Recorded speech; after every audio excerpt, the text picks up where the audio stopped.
Good.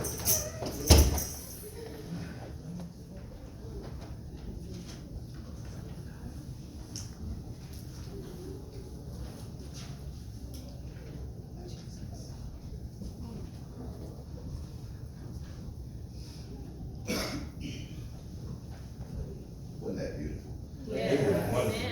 Yes. What a truth. When you're hot, you're hot. When you're not, you're not. They were hot today. Yeah. And they're very talented young ladies. Yes, sir. But that also runs in our family, doesn't it? Mm-hmm. Yeah. All right. Talk about in our black family. Come Yes, on. sir. Talk about it. We have so many talented people in our family. Yes. And it's not been a few years ago that one of my daughters was doing the same thing that these young ladies are doing today. Mm-hmm. And I don't think we could have dreamed that 5 years later, she was performing for Disney. And at the end of Lion King, then we had all of these hundreds of people standing up, giving her a standing ovation. Amen. So what you saw here today, that's just the beginning.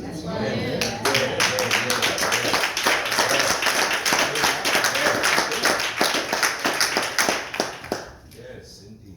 We can help our children by seeing something in them and cultivating that something and making sure that they always have what they need to do something that is positive in their lives. Yes.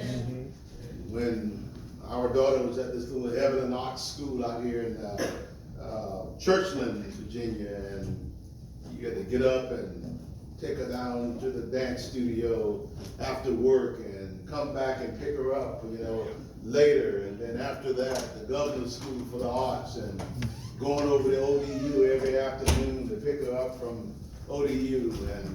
And you think that's a sacrifice, but just a few years later, God has a way of honoring your sacrifice. Uh-huh. Let's sow into our children Yes, indeed. so that they can become that which they are capable of. Yeah. And I love them all. That was beautiful. Yes, indeed. Yes,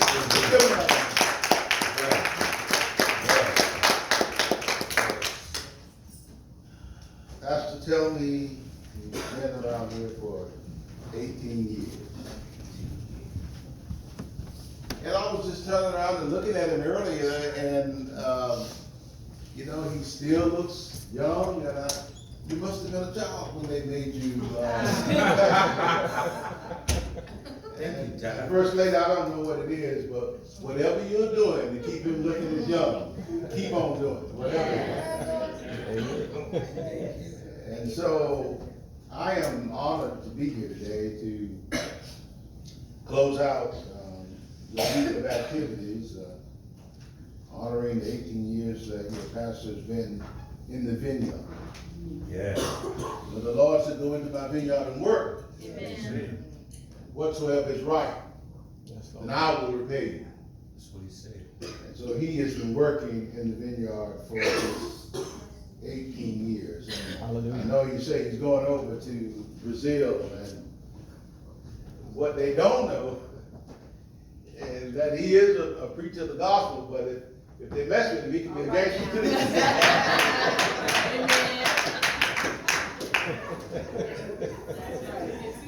And so let's just hope that the right person comes out of it. But they don't know if they're pushing. Then he has other experiences as well. I'll leave it at that. I just want to talk to you briefly today. Anyway, I also thank you for my wife being here today. Amen. Yes.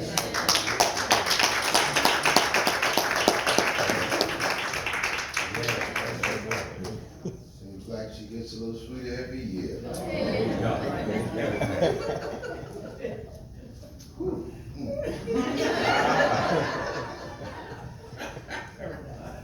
That's good. I also have to warn you that I have this little thing here in my pocket here. Went to the doctor, he was talking about your cholesterol and all that. So this is this little pedometer that I have to use to measure all my steps during the course of the day. And they say that I have to, walk at least 5,000 steps a day. And I don't know how long a sermon that is, but I gotta get my steps in.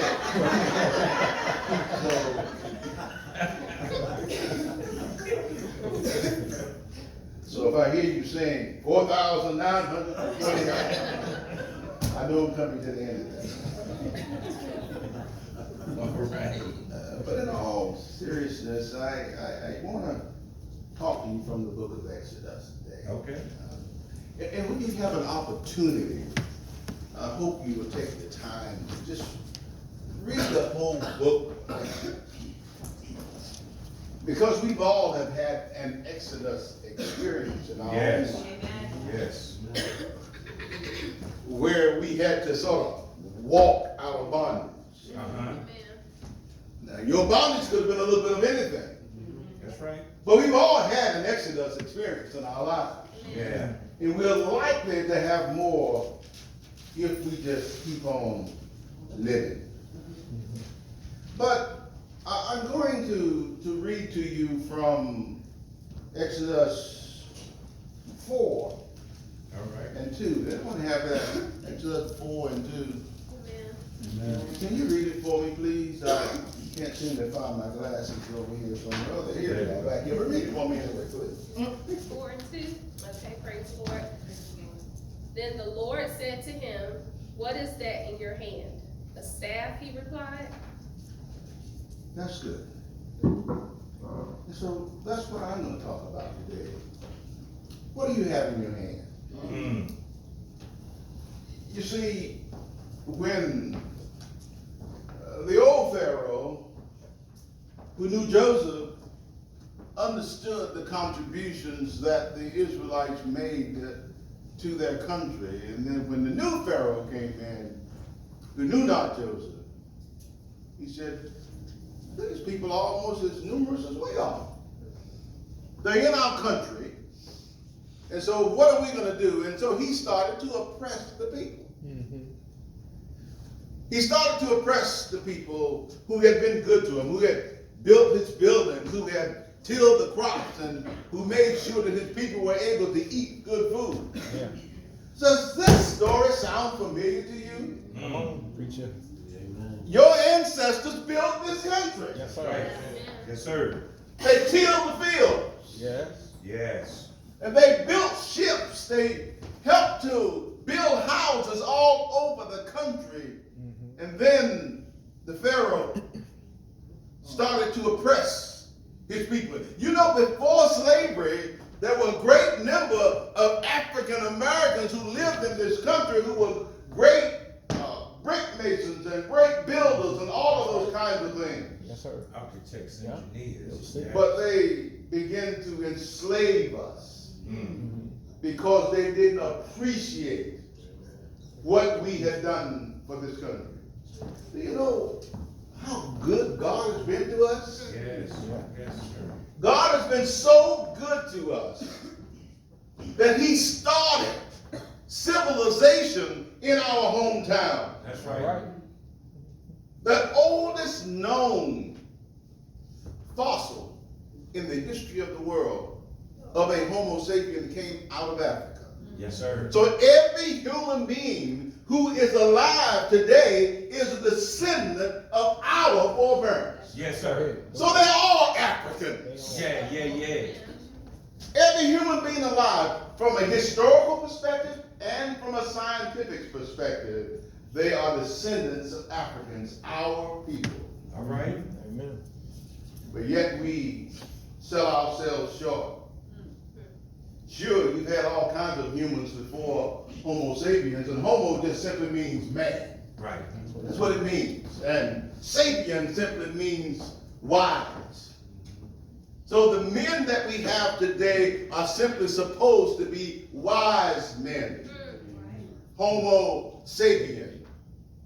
Yes, we had Homo erectus, Homo habilis, we had the Neanderthal man. They were not all the same. We are the only breed of Homo sapiens on the earth today. All other human type people died off thousands of years ago. And the oldest known fossil is found in Africa.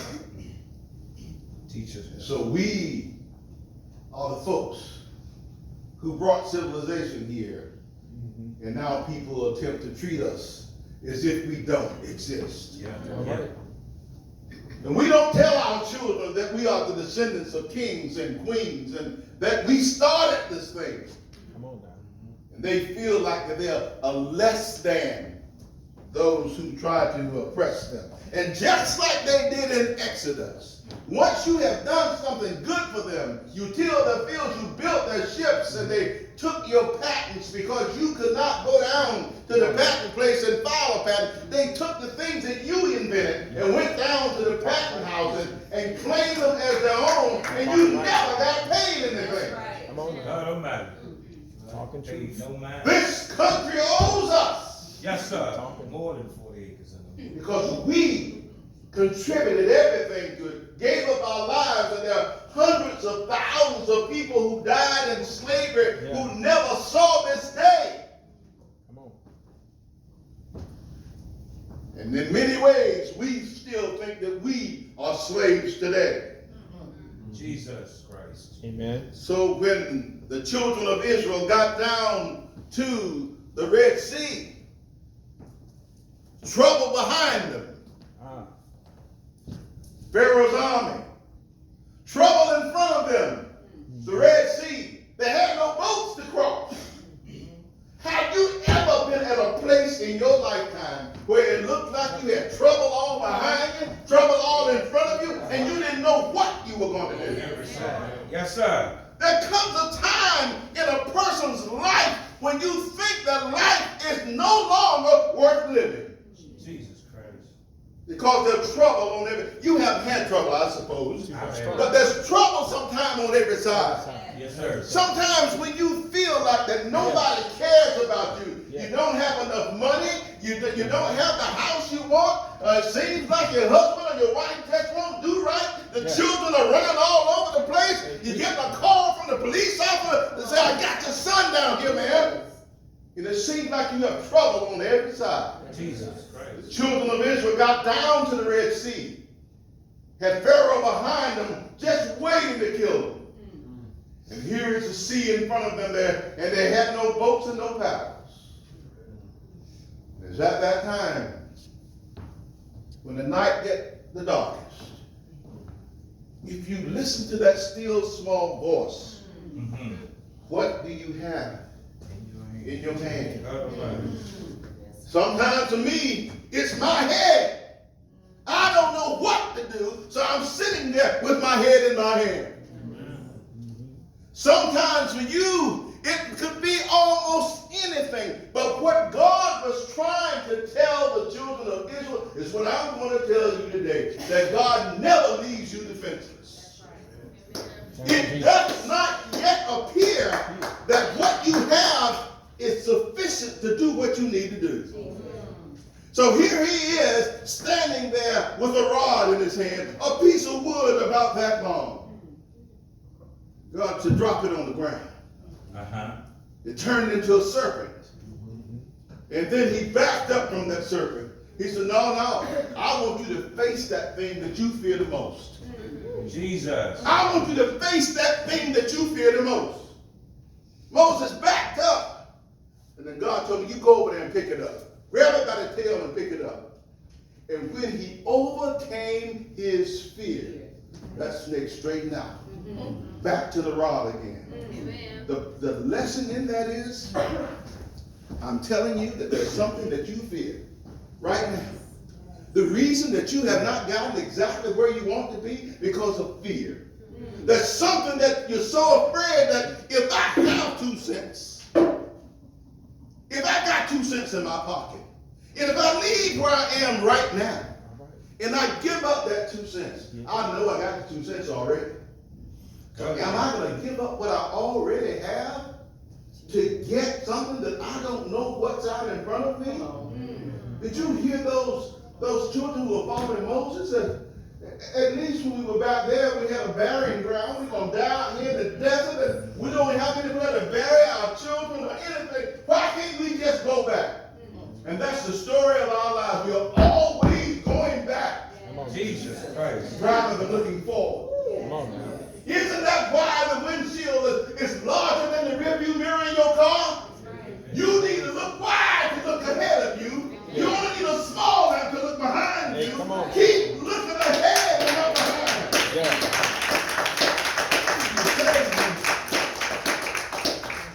I know what's back there in Egypt. We had food back there. Yeah. I mean, the Pharaoh beat us and he mistreated us and he killed our children. But at least we had something to eat. They didn't want to turn away from that they knew. I've been on jobs where I said that this is just not going to work for me and my family. And I know that this is a decent job, but I got children who are growing up and they're going to get to be college age. And I'm not working enough, I'm not making enough to even help them when they get to college, or I can't help them get a car, I can't help them to come home on the weekends, or any of those things on this current job. And I had hope to that current job like this, and I could walk and talk and make these kind of things, but when I got right here, wait a minute, now if I'm going to further, what I got to do? I got to turn something loose. But how am I going to turn it loose when I already know that I got this $14,000 coming in here, but I need 30, and I'm still, it's sort of leaning over, and I said, but I'm trying to get over here. But then I had to turn it loose in order to move forward and get what I needed for my family. My question is what are you holding on to that you need to turn loose? That you can't get to where you need to be in your life unless you're willing to give up something in order to get something. Go ahead. That's good. Children of Israel, they were down there, and as Pharaoh approached them from the rear, and to hear this raving water in the front of them. And all God needed them to do is to have a little faith and a little trust. And that same rod that he asked Moses, what do you have in your hand? He said, stretch it forth.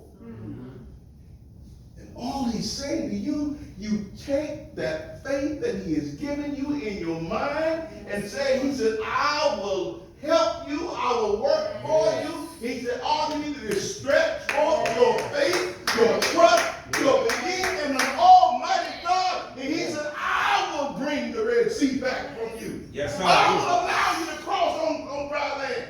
I will allow you to get that job that you needed. I will allow you to get that house that you needed. I will allow you to love your husband in the way that you want to. I will allow the husband to love the wives and the children in the way that they should. Yes, sir. But how can you do it without faith? You got it. How can you do it if you're tethered to the past and you just can't let it go? Oh, Jesus. Where would the children of Israel be today if they just held on to slavery and what they had in the past? Jesus Christ. Say to you that if you're going to survive, not only survive but thrive, those two young ladies, they need somebody to have some faith and believe that they can do it. Not only here, but in front of everybody.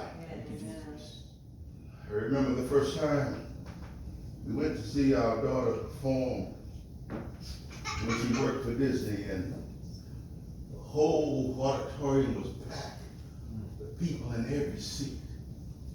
And we got to see her almost about 3 rows from the front. She was singing that song. God, I can't think of what the name of the song was at this point in time, but can you feel the love tonight? Well, I can. And when she finished singing that song, everybody in the place, they stood up and they roared, they clapped, and then that lady there, she got up and said, that's my daughter.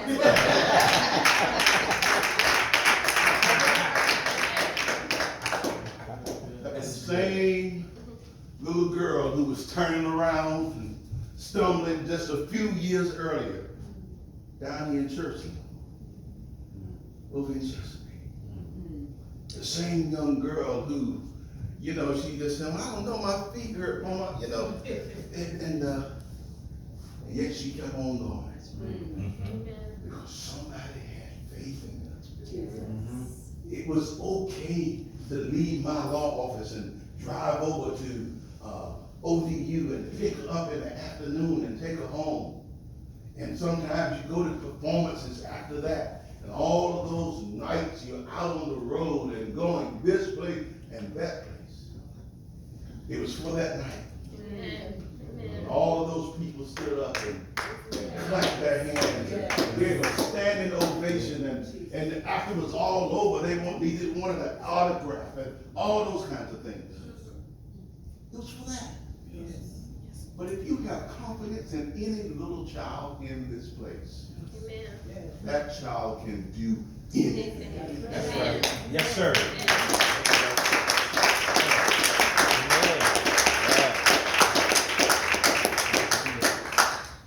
But here's the problem.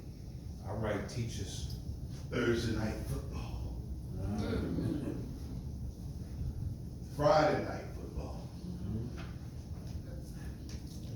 Saturday football. Sunday football.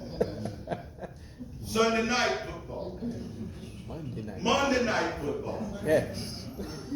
And how can I take this child to practice every day when the Dallas Cowboys play? America's team. The Cowboys are never giving you a thing.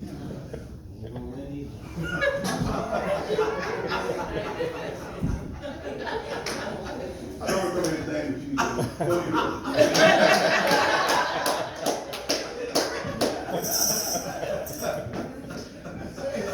Until this is over. But if we're going to survive, not only survive, but thrive, we have to be willing to make some sacrifice. Oh, yeah. Yes, indeed. If you are not going to sacrifice for your children, who are you going to sacrifice for? All right. We get off from work in the afternoon, we get so tired and pull off our feet without even watching, and then we ask for whatever our favorite beverage is, and we're in for the night. Amen. But to build up your children so that they will not be a slave, they have to be smarter, they have to work harder, and you have to push them up and tell them that they're somebody. Yes, sir. Yes, sir. Yes. We are not slaves because white people have made us slaves. All right. We are slaves because we love the position that we're in. Because it's too hard to work. Go ahead, Too guys. hard. Truth. I didn't want to live the life that my daddy lived. He worked for 25 cents an hour when he first started at a fertilizer plant. He got up to 50 cents an hour, and by the time he had been there almost 30 years, he was paying $1 an hour. I looked at how hard he worked. Got up every day and went to work, and they didn't have any mask yet. Put a handkerchief around your nose, and he was inhaling all that potassium and phosphorus and everything they made fertilizer with. And he was teaching me every day. I don't want to live that life. And my mother, she said I don't care what was going on, she would always save enough that if I needed to do something and everything, she'd go into that bra. Nobody's neighbor that here. Let me say it another way. She went to her bank. And she got that dollar bill. And said, "Here's son, take this." Because she saw this day, even though she's not here today. She encouraged me.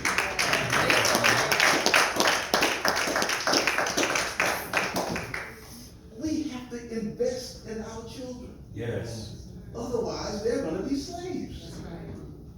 What do you mean, slaves? Well, they say that Colin Kaepernick doesn't have a job, right? That's All these cheerleaders back there, black cheerleaders saying, that's terrible. But if you own the team, you could employ him. Okay. No question. All right. Right. When you go through your life and you have to ask somebody who doesn't look like you for everything that you need, then you are a slave. That's right. That's Jesus. right. So we'll say, why doesn't the white man care enough about Colin Kaepernick the same way we do? Because he's not like them in That's their right. own mind. That's right. Mm-hmm.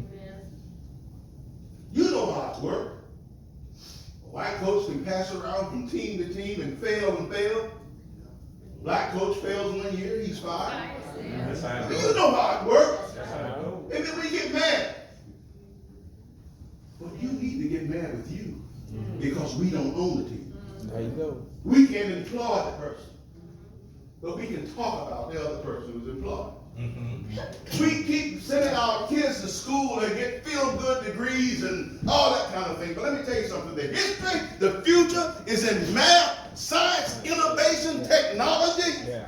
That's what it's in. Well, I'm not going to force my child to talk about no math and science because I wasn't good at math and science. You wasn't good at math and science because you didn't do what you need to do. What did you need to do? Can anybody tell me? I've said this before. What is it? What is it about? It's about practice. Right. You become good at math the same way you become good at basketball. That's right. You become good at math the same way you become good at football. That's right. You practice. That's They go to practice how many days? Every day, Monday through Friday, and they play on the weekend. Mm-hmm. That's how you become good at math. The same way. Practice. There is no such thing as African Americans are not good in math. You're not good if you don't practice. And guess what? Mm-hmm. Amen. Your brain has billions of neurons in it. Amen. This might not be the sermon that y'all were waiting for today, but let me just your brain has billions of neurons in it. The brain is a cultural organ, meaning that it learns through exposure and it learns through experience. So whatever that brain experiences on a regular basis, you sit there and watch somebody smoking a joint. And they keep smoking, and you sitting there and they blowing smoke in your face. First thing you know, your brain's gonna tell you, hey man, that ain't a bad thing to do. Next thing you know, it's the second row smoking joints. And next thing you know, the third row. Because your brain is experiencing that on a regular basis, and that's how your brain learns. That's the same way your brain learns math. And if you marry someone and you have children with that person, and if you are a math lover, that's how we pass it along. Because those same neurons that you have in your body, you're going to share them with your children. And those who have not been good enough, all they need to do is practice and make it a regular thing that you do, and then it becomes a part of your culture in your home. Amen. It's no secret that kids who go to college and have their brother went, their cousin went, they don't even think about not going. That's right. Because it became a part of the culture. Amen. Amen. Just like bondage became a part of the culture of the children of Israel when they got down to the Red Sea. But once Moses stretched forth that rod, the sea started rolling back. I used to believe that wasn't humanly possible. Come on now, there's another myth. Until, they had one of those hurricanes, when you're going down to 64, going down to Raleigh. You got that lakefront community that for over a year and a half, it stayed dry. Because when the hurricane came through there, the wind blew the water out to sea, and for over a year, the water did not come back. And you tell me that God can't direct the wind? Well, he is the master of the wind. Yes, sir. And when the tempests in your life are beginning to cover you up, all you have to do is ask the Lord, let me have a rod, and stretch forth that rod. Your faith will take you where you need to.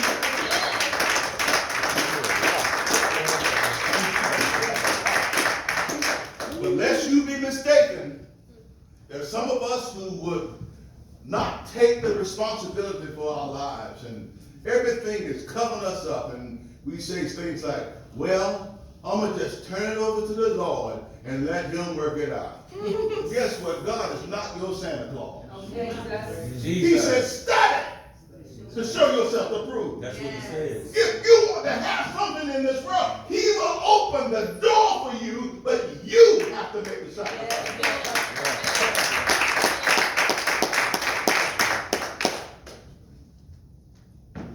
If you keep my commandments, you can ask for what you will, and I will do it. Thank you, Jesus. So the children got down to the Red Sea. Here come Pharaoh right down behind them. But when he stretched forth the rod, they were able to walk across on dry land. Dry land. What do you have in your hand? What I mean by that is that God will never leave you in a situation where you don't have something within yourself. That is what we call the gift of God. Praise he. God has given each one of you a gift that will carry you for the rest of your life. Yes, yes. Hallelujah. But we know something about everything, and we know very little about ourselves. Jesus. Oh yeah, you asked us what Dak Prescott's gonna do this year. Stop. What Dak Prescott's gonna do this year. Nothing. You asked what Tom Brady's gonna do. I mean, we have all the statistics and everything. And we asked you, how wide is your house? Huh? What kind of engine is that in your car? What? What size dress your wife wears? I didn't know that. You know nothing about the things that you really need to know. And most of all, yourself. How often do you spend time with yourself? Jesus. How often do you ask yourself questions? Why in the world do you do the stupid stuff that you do? I talk to myself. I do it all the time. I said, Why? you stupid. And if you be truthful, you'll say, because I like the way it makes me feel.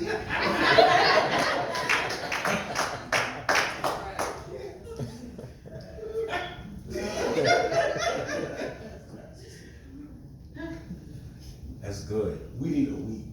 Saints, we need a week where you can really just talk about you and your stuff and my stuff. Oh, we all have stuff.